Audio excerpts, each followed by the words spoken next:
Welcome to the Jeffers Brief, only on Contra Radio Network.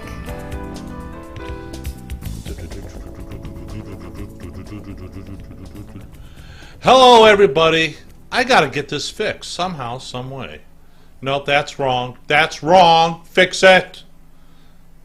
That's better. Hey, again, well, you know, the way I got the studio set up, I got the monitors up here, and I have to watch everything.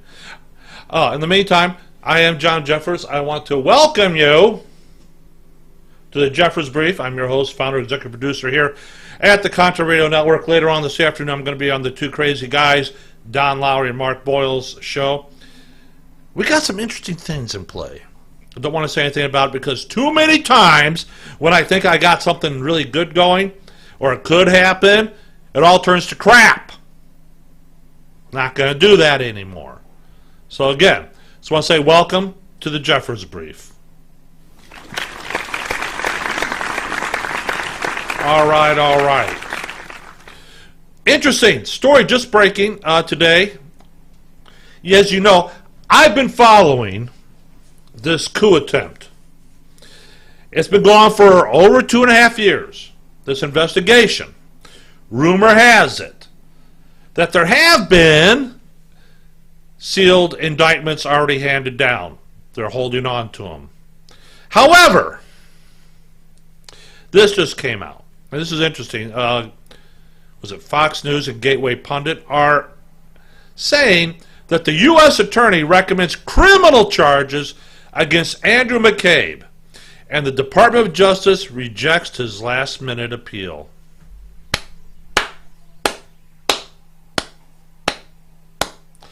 Yeah, it's a good start, but there are so many more people deserving of indictments, and you and I both know that. So U.S. Attorney Jesse Liu has recommended charging former FBI Deputy Director Andrew McCabe. Now remember, McCabe's wife was running as a Democrat, I think, for the Senate or for the House. I can't remember which one, back in 2018. So the potential charges against McCabe are related to his false statements to the feds in the FBI's investigation into who? Our favorite failed Democratic candidate, Hillary, I gotta kill you, Clinton. Fox News is reporting that the U.S. Attorney has learned that the Justice Department rejects a last-ditch appeal from the former top FBI official. McCabe, the former deputy and acting director of the FBI, appealed the decision of the U.S. Attorney for Washington all the way up to Jeffrey Rosen, the Deputy Attorney General, but he rejected that request according to a person familiar with the situation. A source close to McCabe's legal team said they received an email from the DOJ which said, quote, "The department rejected your appeal of the United States Attorney's Office decision in this matter. Any further inquiry should be directed to the United States Attorney's Office." Comey, confident Benjamin Witz, said in a Lawfare blog post a couple weeks ago that he expected former FBI Deputy Director McCabe to be indicted any day now. Witz wrote in the blog post that he was shocked, I tell you, to find out federal prosecutors are in the final stages of deciding whether to indict McCabe on charges he lied to federal investigators, referring to the New York Times bombshell released a couple weeks ago. The potential indictment of McCabe stems from the Inspector General's findings that he lied to federal investigators. If Martha Stewart, her only crime was not insider trading, it was lying to FBI agents, federal agents. She went to prison for that. Why shouldn't McCabe suffer the same consequences? Now, McCabe was referred to the Office for Prosecution in the spring of 2018, and they're finally getting around to maybe indicting him. This is dragged out because of internal deliberations, and the case is taking so long that the term expired for the grand jury evidence. Imagine that. Say it ain't so. One of the lead prosecutors on the case has since left the DOJ out of frustration, according to the New York Times. Now, the Times has reported that McCabe's lawyers met with Deputy Attorney General Jeffrey Rosen, who was involved in the decision whether to prosecute the former FBI official. Mr. Witz says these meetings only take place when an indictment is imminent. Now, McCabe sued the FBI over his firing, then landed a gig at CNN as what? A contributor. A contributor for what? I don't even know. Which reminds me, what is it we want to say here? No, that's not it. Oh, you know what? No, let's not do that one. We have you know what? I don't know. No, I don't want to do that one. Hey, no. Nope. That's coming. Nope, that's coming. Like I said, most of you know that I've been following this coup attempt, mainly because I go, it's driving me bonkers. By the way, for you preppers out there who have gotten a hold of me, I have a little something for you. Let's talk about the 7 deadly prepper sins, shall we? From the shtfblog.com comes this nice little thing here. It's by Doc Montana.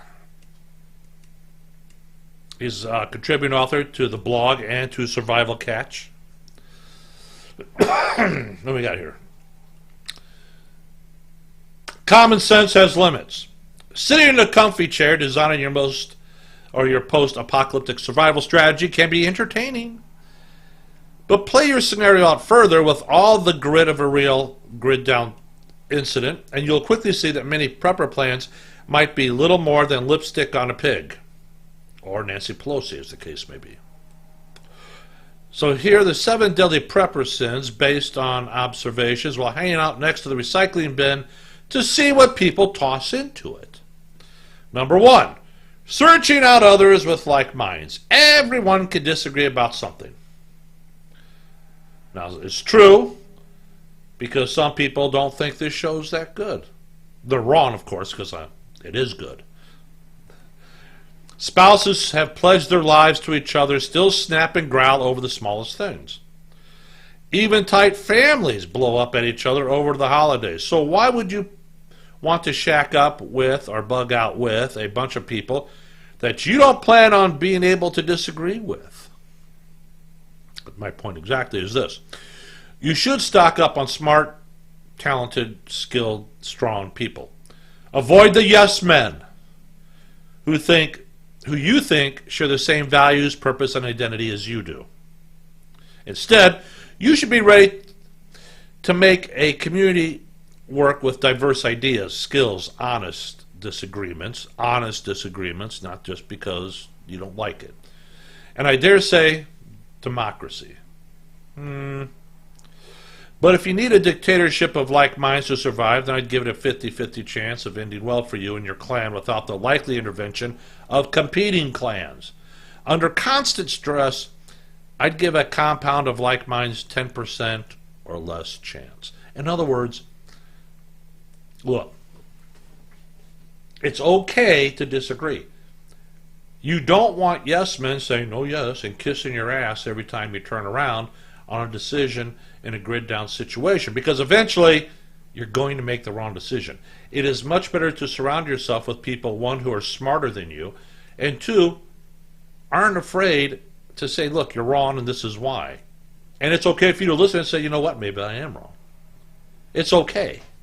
That's what they're saying. Number 2, have plenty of items for barter. Now, I hear this all the time and cannot believe it's still a thing. So much so that I've met preppers who have easily crossed the line from prepping to hoarding. Now, barter is fine when things are good, but barter at any other time is just asking to be robbed or worse. Let's be honest about it. Now, I'm not against bartering, but Doc Montana's rule for barter is simple. My skills for your stuff, or my skills for your skills. Once your own stuff enters the barter question, you are on the losing end of the deal. Unless you are trading with a truly virtuous person, you will be considered a minor, soft obstacle between your stuff and what someone else wants. And those truly virtuous will unfortunately be weeded out quickly by the black evil that will populate the world without rule of law landscape. Okay? Number 3. There will be new currency of bullets or silver coins or, Look, the simple brick wall that a new currency will hit is in the unknown quantity. The paycheck-to-paycheck prepper sees the small picture, but those with real assets will need to move wealth around in more than scrap gold or pre-1965 dimes. All hard assets will rapidly exceed the value to small pseudo-currency items. For example, if we are to maintain an economy of scalable resources like housing, land, and employment, then there will be a need for large-scale asset movement. And boxes of 22 shells won't cut it.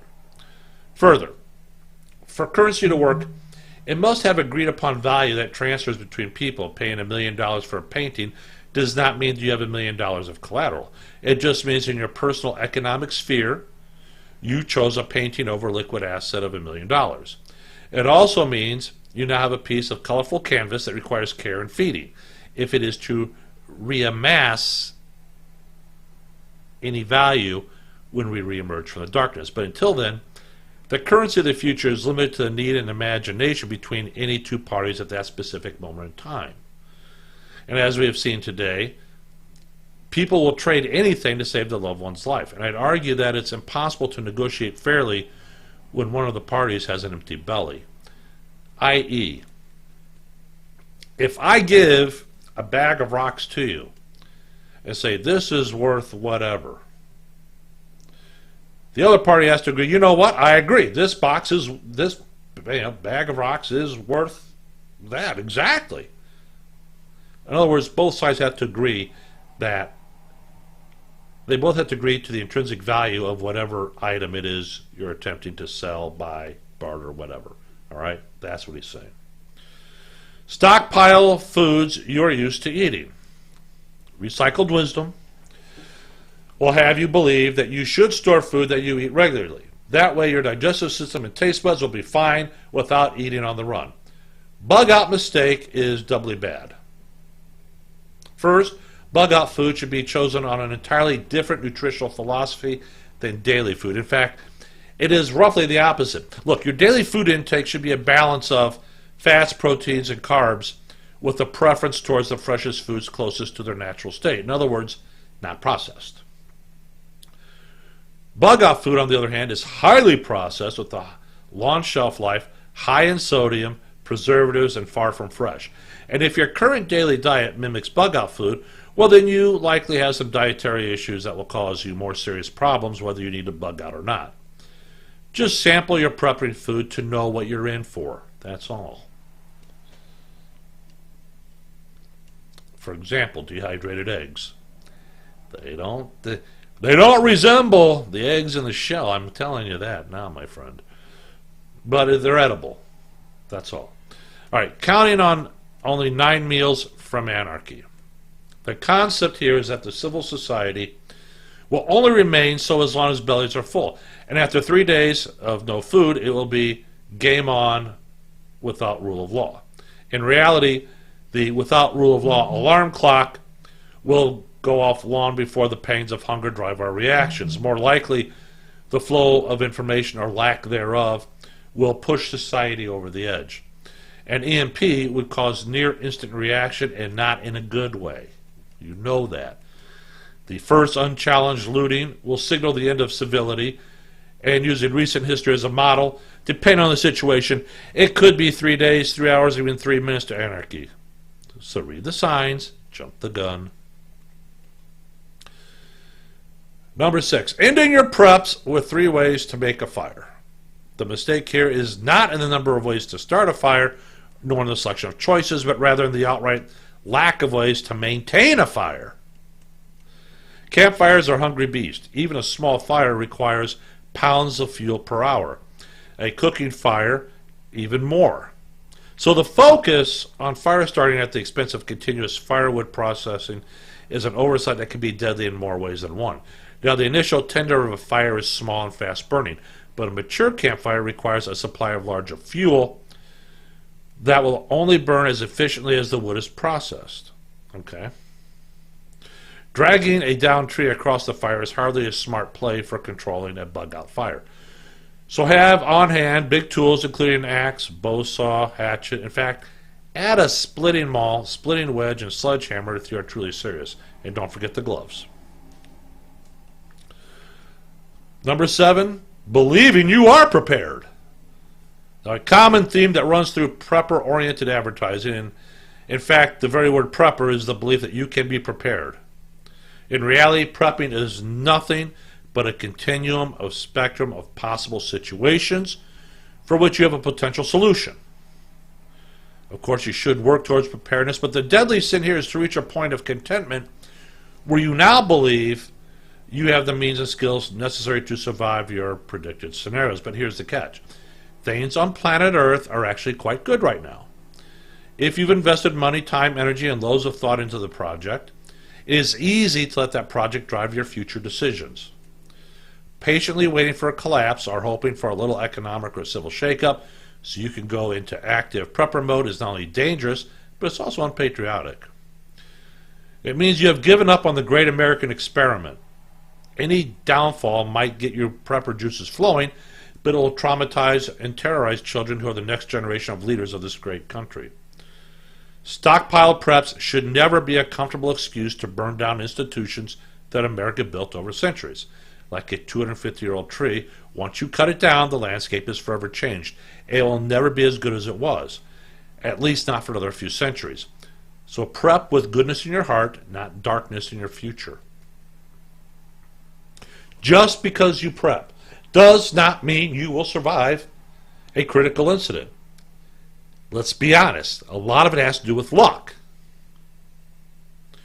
It has to do with what time it happens, where you are in relation to the incident. You follow? It is a lot of different variables that come into play. You may prep and you may not survive the critical incident itself. So maybe your preps will go to someone else who will find it. I don't know. But just because you prep does not mean you will survive. There are so many variables that go into each and every scenario. Heck, think about when you get in your car and you drive down the road.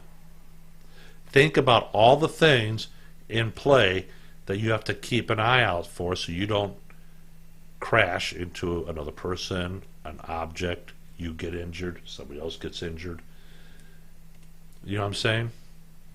And that's just a simple analogy. My point is this. There are so many variables in play that just because you prep doesn't mean you're going to survive. What it does mean is that if you just, you know what they say, but for the grace of God go I. If you're so blessed and that happens, there you go. Now look, there's plenty of room for debate with these 7 deadly preppers, since all 7 are based in reality. Whether science, psychology, history, or economics, we humans have amassed a great wealth of knowledge and personal predictability. Therefore, imagining anything to the contrary is pure fiction, simply because there is little evidence to support the recycled intel and ample evidence to discount it. So let's think about this.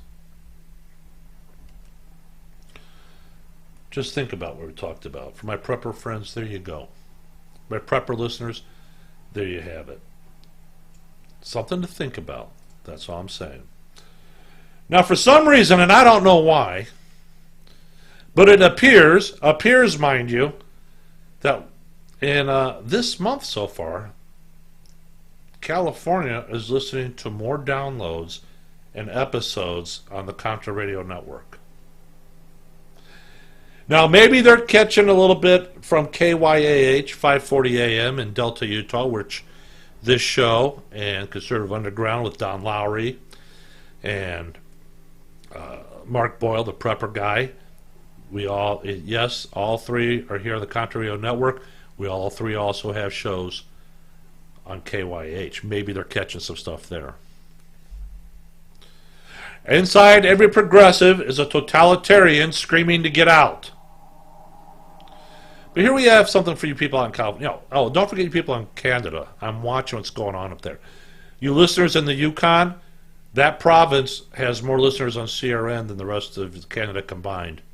Nice job, guys. Thanks for listening, Canada. Especially the Yukon people. California judges gone wild. This is Lloyd Billingsley from Front Page Mag. And if you're in California, you probably already know about this. But on September 28th, near Modesto, California, Dutch Hollow Farms will open a memorial for Ronald Ron Singh. He was a legal immigrant from Fiji who came to America to become a police officer, if you remember this. Singh's wife and child will be the first to enter the massive maze bearing the officer's image. And those paying tribute have good cause to track the path of the man charged with killing him. If I remember right, he was shot and killed in the line of duty on Christmas Eve or Christmas Day. Was it last year or the year before? Anyways. So on December 26, 2018, one day after Christmas, here you go, that's the date. Singh pulled over a suspected drunk driver. He pulled a gun and shot the officer. The shooter fled with 7 other illegals aiding his flight before police apprehended him in Bakersfield. The accused shooter called himself Gustavo Perez Arriaga, one of his many aliases, but later claimed his real name was Pablo Virgin Mendoza. The gang-affiliated illegal had 2 previous DUI arrests. His case is being handled by Stanislaus County Superior Court Judge Ricardo Cordova, a former public defender appointed as a judge in 2003 by Governor Gray Davis. And if you recall, he was a Democrat who was recalled that year in favor of Arnold Schwarzenegger. Now, on January 2, Cordova suspended the proceedings against the accused cop killer on the grounds that his mental competency had come into question. It's a dubious claim, but it's a predictable tactic by the defense. Cordova is also handling the case of 5 illegals arrested for helping Mendoza flee. The judge complained that having all 5 in court at one time would be unwieldy, a claim even more dubious than the mental competency of the accused cop killer. To the surprise of no one, he was indeed competent, and in May, Cordova set a preliminary hearing on December 10th, nearly a year after the murder of Ronald Singh. His many supporters have good cause to wonder whether Cordova will reprise his role as a public defender with the accused illegal. Last month, California's First District Court of Appeals, packed with Jerry Brown appointees, reversed the gun conviction of Jose Inez Garcia Zarate, a previously deported criminal illegal. Say it ain't so. Previously deported and he's back? No, that can't happen. Say that ain't so. In what amounted to a show trial, Garcia Zarate was acquitted of murder in July 1, 2015 shooting of who?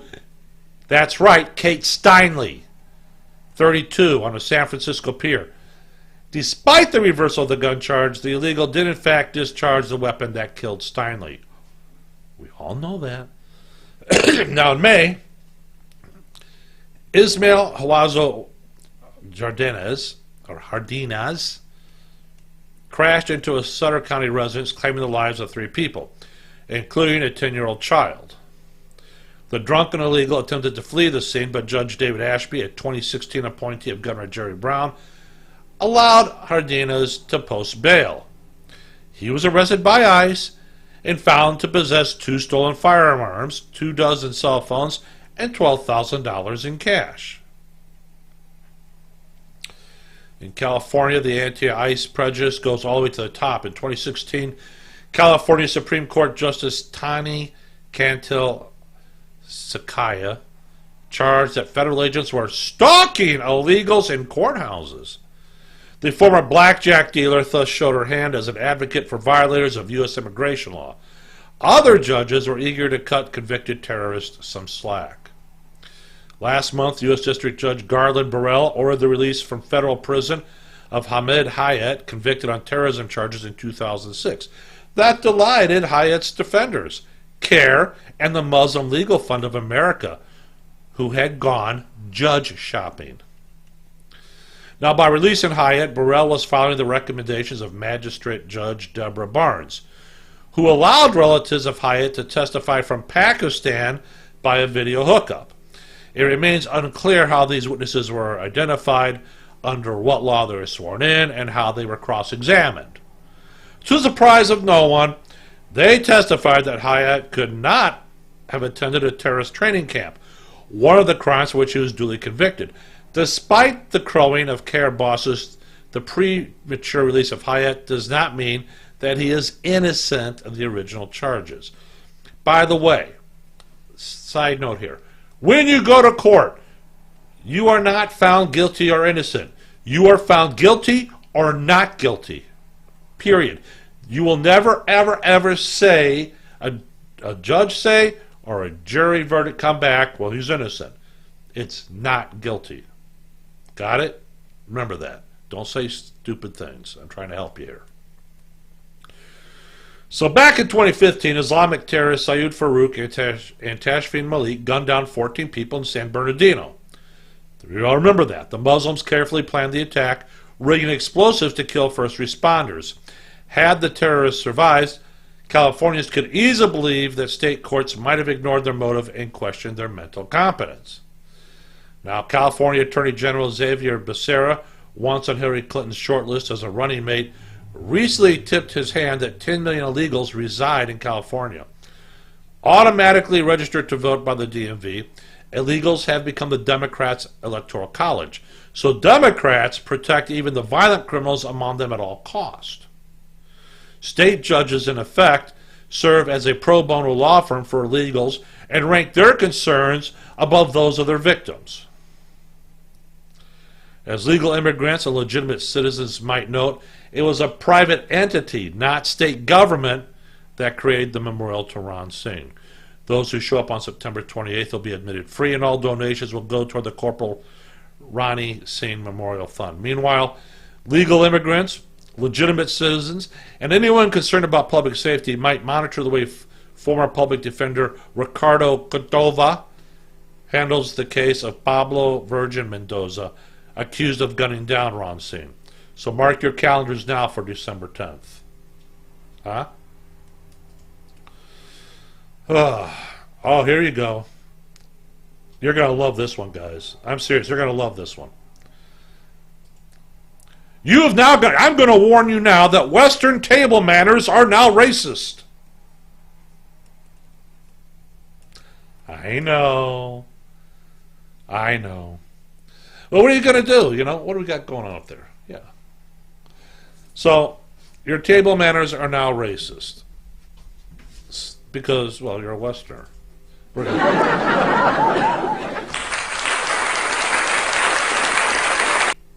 There you have it. Hey, there are new rules again, and this is being reported by PJ Media.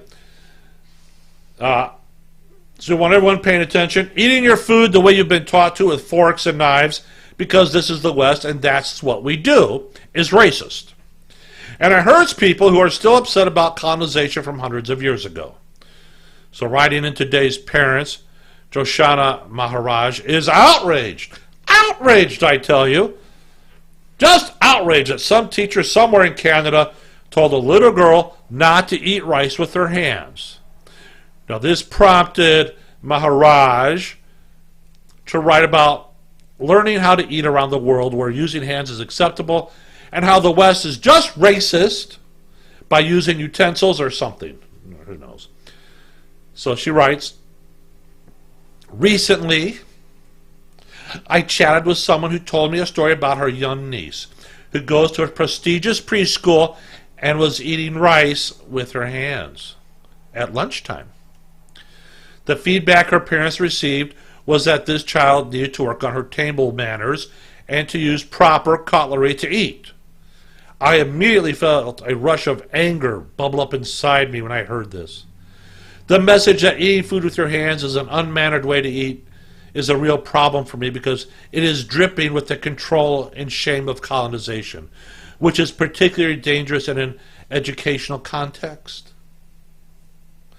Suggesting that a child who eats with their hands has no manners is an echo of European colonial powers looking to tame the wildness out of the people they controlled. These European table manners were imposed on conquered people in an attempt to civilize them. It's a damaging message about right and wrong ways to do things. It positions the techniques as superior and the people who practice it as the setters of the standard, leaving those with a different approach to eating with the status of inferiority. The idea of a single standard to have acceptable table manners is just one of the host of strategies used to grow and promote racism. It's a subtle message, but one that is reinforced 3 times a day, every day, which makes it quite powerful. For the love of God. For the most part in her essay, she complains that certain manners are for certain foods. Chopsticks for sushi, hands for naan, which makes sense, and we do that in my house. But if you're a Western prep school, you need to use table manners of the West. It's not racist. It's giving respect to the culture you're in. You're not in China. We eat rice with forks here in the West. If you're in China, then you probably want to put the fork down. I don't think this has anything to do with colonialism. But with respecting the culture you're in, respecting diversity in cultural backgrounds and food traditions is essential, especially in a country as multicultural as Canada, wrote Maharaj, totally unironically. The West has a culture, and forks are a big part of that. Isn't it funny how all cultures are diverse and worthy of respect except Western, European, Canadian, and American cultures? Don't want to keep up with these people. Can't do it. Not going to. Not going to do it. Wouldn't be prudent. So there. There you have it. There it is. Oh, does it ever end with these people? No, it does not. Now, some of you are wondering, what the hell is going on? Well, Jerry Nadler and the impeachment inquiry. This is from CNS News. Post this from C-SPAN. He refuses to argue about nomenclature. Well, let's listen. You can hear it for yourself. This committee is engaged in an investigation that will allow us to determine whether to recommend articles of impeachment with respect to President Trump. That is what we are doing. Some call this process an impeachment inquiry. Some call it an impeachment investigation.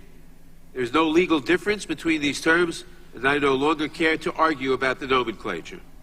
But let me clear up any remaining doubt. The conduct under investigation poses a threat to our democracy. We have an obligation to respond to this threat, and we are doing so. Under the procedures outlined in this resolution, we will hold hearings that allow us to further consider the evidence against the President. At those hearings, in addition to member questioning, we will allow staff counsel to participate for 1 hour per witness, evenly divided between the majority and the minority. This will allow us to develop the record in ways that the 5-minute rule does not always permit. We will also allow the President to respond to the evidence in writing and on the record. No matter how we may disagree with him, President Trump is entitled to respond to the evidence in this way. And we will treat certain sensitive evidence, such as grand jury information, as being received in executive session.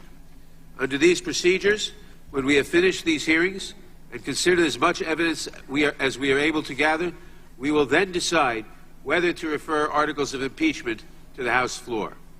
We have a constitutional, historical, and moral obligation to fully investigate these matters and to make that decision. Well, there you go. That's Nadler. They are looking for anything after their Russia claims and hoaxes absolutely fell apart. Now there's grasping. You know what they remind me of? Nadler and the Dumbs that they're on the Judiciary Committee. We've all heard it. Some of you have probably even seen it. The drowning man. He's flopping around in the water, trying to stay above the water before he sinks and drowns. This is what they look like. Flailing about in the water, thrashing about, trying to tread water, trying to stay above the waves before he sinks to the bottom. This is what they're doing. You know, at some point in time, it's interesting because today Pelosi is supposed to meet with her caucus and try to get them, good luck, try to get them into one bunch, one mind, one track, and do something. Pelosi is not in favor of impeachment because she knows what will happen in 2020. It will come back to bite them on the backside, and it should. However, she cannot control the far leftist of her caucus. She can't do it. She's tried. The last time she tried, she was called a racist. Go figure. So you watch what happens. Now, we talked about red flag laws last week. Give me this. And you remember, it had already been pointed out, I believe it was in Oregon, maybe even Portland for that matter. Antifa went ahead and reported some conservatives, mainly the people that they battle against in the streets, as having firearms and being dangerous, and the government goes, okay, dum-de-dum-de-dum. They go out there to confiscate this guy's firearms. This is a problem with red flag laws. You get into a tiff with your neighbor, and he knows you have firearms. Hello? Yeah, this is Pinky, and I'm mad. And here we go. And he talks about his, my neighbor has firearms, and he's said, I heard him say he's going to go out and shoot up a school bus. Next thing you know, you hear the, hello, we want your guns. There you go. Don't believe it can't happen. It can and it will. Government has no controls on itself. And in fact, Representative Jim Jordan of Ohio, one of my personal favorites, listen to what he has to say about this. The House Judiciary passes this bill today, we will have changed a fundamental and sacred principle in this country. In America, you are innocent until proven guilty until today. If we pass this bill today, we are going to invert the standard and say you are guilty until proven innocent. And you will be guilty without doing anything wrong. Under this bill, you are guilty without doing anything wrong simply because someone thinks you might do something wrong. And who's the someone under this bill who can petition a court to take away your Second Amendment liberties? Who is the someone defined under this bill? Page 13, Amendment of Nature Substitute. The chairman just introduced it. Top of page 13, it says family or household member. Go down to subsection D. Who's a household member? An individual who resides or who has resided with the respondent during the past year. A roommate who hung out with you for 1 month last year can go petition a court to take away your Second Amendment liberties. Some roommate maybe didn't like you. Some thought you were a slob. Whatever, can go petition the court to take away your fundamental right without you doing anything wrong. And oh, guess what? Guess what? When they go in the court to take away your fundamental liberty, even though you haven't done anything, committed no crime, guess what? You don't even get to be there. You don't even get to defend yourself. That's exactly what this bill does. And Mr. Raskin has talked about the Constitution, the Bill of Rights. I heard him on TV talk about it. I heard him twice now in this committee hearing today talk about it. And that's how we're going to take away someone's Second Amendment liberties. And this is the House Judiciary Committee, for goodness sake. What other constitutional right can you lose without doing anything wrong and without your knowledge and then have to go petition a court to get it back? Tell me what that is. I'm happy to answer. That happens. Tell me when that happens. This bill is so wrong on so many levels. It violates fundamental Second Amendment rights. It violates property rights. It violates due process rights. And yet today, the House Judiciary Committee, with the storied history this committee has in defending the Bill of Rights, is going to pass this legislation. I mean, this is scary. This is a scary road to start heading down. There you go. And he's right. He's right. Oh, where does it end for these? Where does it end? I don't know. I just know that the red flag laws will be abused. Now, don't forget, there's nothing in the law that says, well, yes, the government took my firearms, of course I get them back. There is nothing that says that the firearm will be in the same condition that you get back that what was taken, i.e., they can make the weapon inoperable. They can sit there and throw it in salt water if they want to. They can do anything they want to it, but they have to give it back to you. You know, it's stuff like that. And I'm not saying it's okay even after they give it back to you. Well, then, so as long as you get back to the same condition in which it was taken. No, I'm not saying that at all. I'm not doing that at all. I'm not agreeing with it. I disagree with it. And something you have to remember, too. Government is the final arbiter of its own power. Think about that. And not just our government, any government. Any government, no matter what you name, what philosophy it follows, is always going to be the final arbiter of its own power. Think about that. And we're seeing this play out more and more, especially here in the United States, because, well, we have a tendency, we got some really decent people out there looking and reporting, saying this is what's going on with our government, this is what they said, this is what they're doing. And as we've all pointed out before, if Hillary had won the election, we would have never known about the coup attempt. Never known. And they rigged the election primary for her, and she still couldn't win. But anyways, something I have to understand. You all remember Michael Flynn. He got screwed over. Well, new things are about to happen. Here we have Hannity talking to Michael Flynn's attorney, who has now accused the special counsel's office of prosecutorial misconduct. Listen to this. No. Apparently, hold on. We got to figure this out. And I'm going to figure it out now, because now I'm irritated. Now I'm irritated with them. So let me figure it out. I'm going to get back to you on this, because this is important stuff. All right. Went to look for the information you heard from this, but unfortunately, it has been removed. But that's okay. I can still tell you about it. You know, Michael Flynn's attorney is Sidney Powell. She's done an excellent, excellent job for him. But this is a little twist here, and you need to understand what the government did, especially Rosensnake, a.k.a. Rosenstein. Michael Flynn and his attorney Sidney Powell returned to federal court for a status hearing before Judge Emmett Sullivan.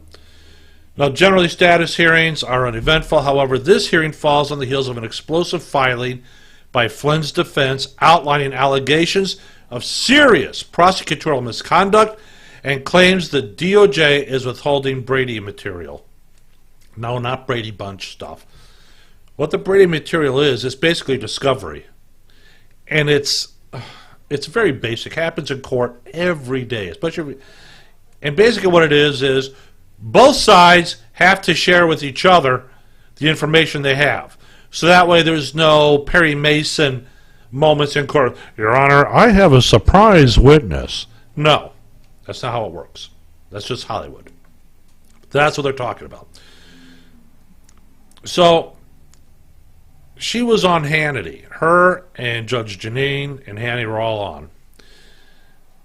And apparently, Ms. Powell has confirmed something we previously presented, and that is Rosenstein has authorized Mueller to target Michael Flynn Jr., that's the general's son, in order to provide leverage for General Flynn to do a guilty plea. In other words, they're dangling out the kid to get the dad. Now, according to Hap-Tip Technofog, the DOJ prosecutor, Brandon Van Grack, has not filed a response to the Flynn defense motion. However, both sides argued some of the specifics in court. So, for scheduling, a date of September 24th, which is about 10 days from now, was sent to Judge Sullivan for the written DOJ response to Flynn's accusations of Brady violations. Thereafter, the defense rebuttal to the DOJ response is due October 15th. Then a hearing date of October 31st is scheduled for Sullivan to question both teams centered around the filings. Now, a tentative sentencing date was scheduled for December 18th as a matter of a formal proceeding. Now, according to Tone, Judge Sullivan appeared to be open to the defense presentations and established during his statements that the plea agreement was between Flynn and the DOJ and did not bind his court. Therefore, Sullivan's prior order on Brady discovery supersedes any agreement between the defense and the prosecution, and the judge is correct in that. According to the transcript,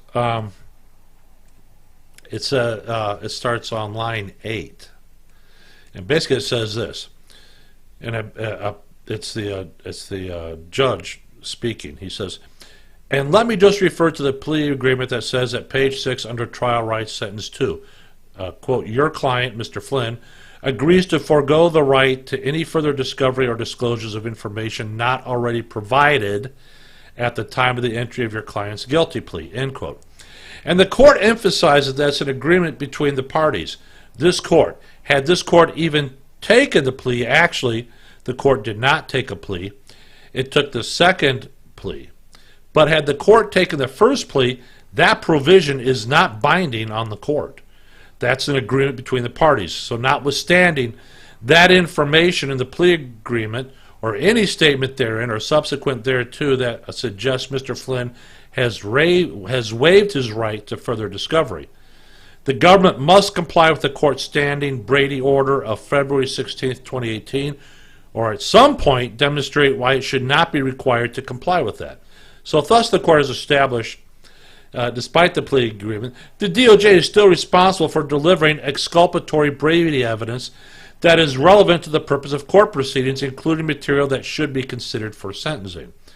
Now, after the hearing, Ms. Powell, discussing Brady material, showed Michael Flynn did not commit any FARA, that's the Foreign Agents Registration Act, which is a lobbying violation.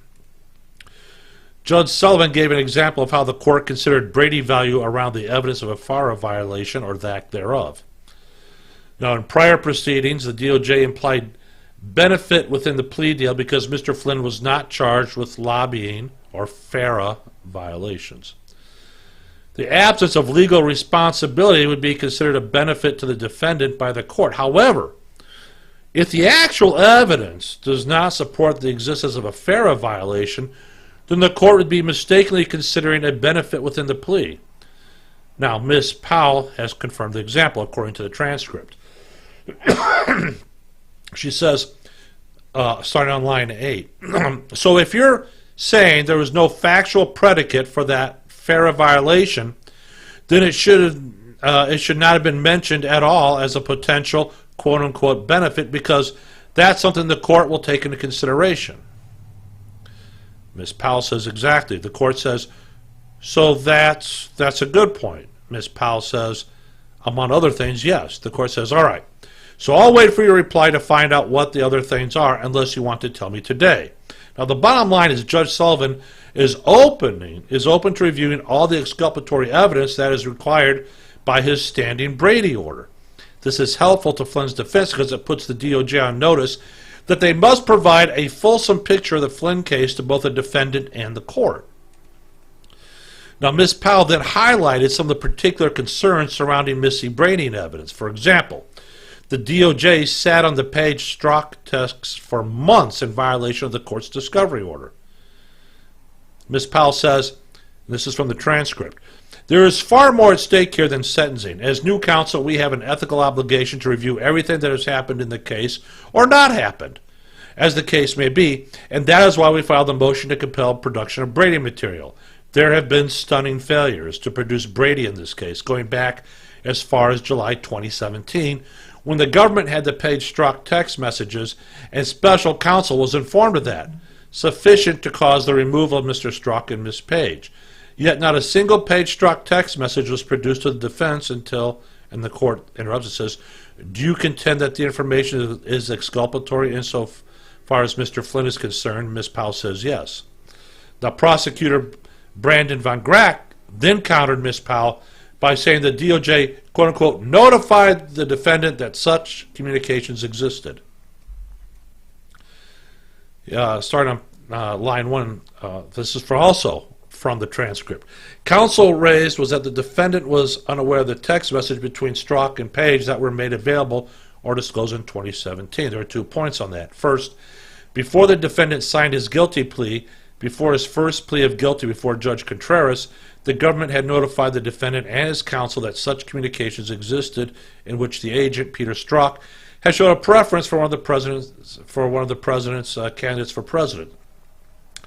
So they were aware that communications existed before the public was aware of them, and signed the first plea agreement and took a plea before Judge Contreras. Then, before the second time he pled guilty before this court, the defendant was made aware of the remaining text messages that exist. And the government provided text messages that were not available to the public that the government believed were relevant to this particular proceeding. That's the first point. But notice, that the DOJ doesn't say they made the text available to Flynn prior to his plea agreement November 30th, 2017. Only that they informed him communications existed. Then after Flynn signed the plea agreement, and after Page Strzok test Republic, at the second sentencing hearing, December 2018, there were texts provided that were not available to the public. That's a rather stunning admission, because the DOJ is admitting the special counsel hid text messages from within the batches that were released to the public. The special counsel later showed these exculpatory text messages to Flynn's defense, knowing they held a Brady value and knowing the defense would be unable to make them public. Now, consider these hidden text messages pertaining to evidence of Flynn's innocence. We can only imagine what those text messages are. So let's move on. Additionally, Ms. Powell highlighted 2 more documents of the Department of Justice National Security Division, that's Jesse Liu again, refuses to produce. The court says, this is from the transcript, the court says, keep in mind what Eunice says. Eunice says it has to be more than just theoretical relevance. Ms. Powell says, oh yes, sir. The court says, right. Ms. Powell says, yes. I think exonerating Mr. Flynn of being an agent of Russia on January 30th, 2017, and just from the news last night, we learned that there's a memo or something from Mr. McCabe also saying there's no Logan Act violation for Mr. Flynn as of February 8th. So that means Mr. Comey lied to the face of the president, among other things, on February 14th, just a few days later, and then started a whole obstruction of justice narrative based on what was said about Mr. Flynn in that meeting with the president. Now, this is new. A Russian agent exoneration memo dated 1/30/17 that apparently originated from inside the DOJ. Line 19, the court says, all right. Ms. Powell says, so it's a huge factor.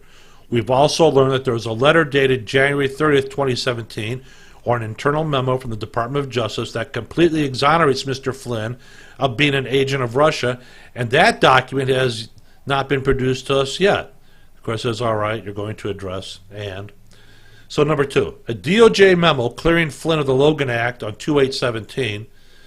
Remember, the Logan Act said by Sally Yates to be a big part of the reason for the FBI to interview Flynn. Then Ms. Powell went on to discuss the issues surrounding the missing notes from FBI agents Joseph Pientka and the original 302s written by Pientka. The DOJ says they don't have it. According to the transcript, the court says, you're referring to the 302s in that regard, right? Ms. Powell says, the 302s and notes underline the 302s. We've already, for example, identified material differences between the agent's notes from their interviews of Mr. Flynn on the 24th and the 302 they produced. We're missing the original 302 by Mr. Pientka, which, according to the FBI rules, had to have been written within 5 days of their interview of Mr. Flynn. That has never been produced to this court. They say they don't have it, but it would certainly be in the FBI's computer system. Things don't disappear like that, so that still needs to be produced. Now, Judge Sullivan asked Ms. Powell if she was going to withdraw the guilty plea based on the direction she was going. Ms. Powell said no and pointed to the possibility of dismissal based on wrongful prosecution and a case that would have never been brought at all if the evidence was visible. Again, according to the transcript. So I guess your argument would be, in that regard, at sentencing, the court should not consider that a benefit to Mr. Flynn because there had been no factual or legal basis for that charge. Ms. Powell says no.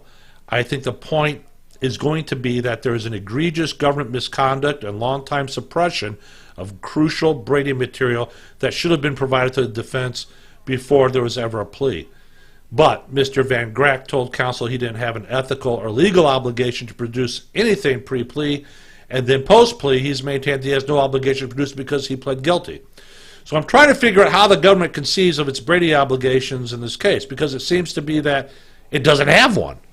And it views evidence that is exculpatory as inculpatory.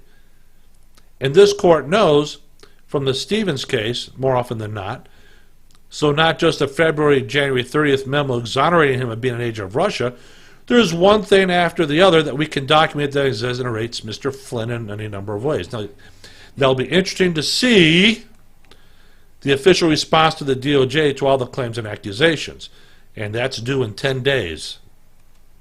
Now, it's worth noting, according to Mark Meadows, the Office of Inspector General Michael Horowitz has interviewed Agent Pientka extensively.